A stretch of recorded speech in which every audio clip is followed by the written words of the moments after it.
কেমন আছো? আলহামদুলিল্লাহ ভালো আছি। কার কার আব্বু আম্মু আছে দেখি? কেউই নাই না? তোমাদের কি কেউ আম্মু আব্বু নাই না? তো আম্মু নাই আব্বু নাই এরকম হচ্ছে আছে নাকি? তোমাদের কি লেখাপড়া করতেছে কেমনি পড়ে? তোমাদের কি টাকা দিতে হয় নাকি এমনি ফিরি ফিরি পড়তেছে? আমি যদি তোমাদেরকে একটু হালকাভাবে কিছু টাকা দিই তোমরা কি সংগ্রহ করবা? আচ্ছা তাহলে আমি এই জায়গায় তোমাদেরকে আমি 7,000 টাকা দিতেছি। 1 2 3 4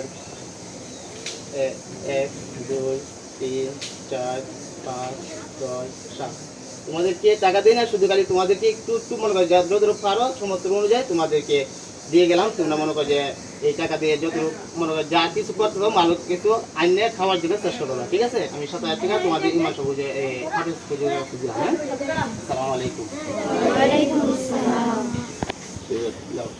আসসালামাইকুম। সবাই ভালো থাকবে। হ্যাঁ, সবাই মনোযোগ দিয়ে লেখাপড়া করবা যাতে মনে করে যে আগামী ভবিষ্যৎ তোমাদেরকে দিয়ে হয়। হ্যাঁ, যাতে মানুষ বলতে না পারে যে আমাদের আম্মু আব্বু নাই আমরা লেখাপড়া করতে পারি নাই। মনোযোগ রাখবা যে আমাদের আম্মু আব্বু নাই, আমি যাদের আম্মু আব্বু আছে তাদের চাইতে বেশি লেখাপড়া করছি ইনশাআল্লাহ। হ্যাঁ, সবাই ভালো থাকবে। হ্যাঁ, ইনশাআল্লাহ।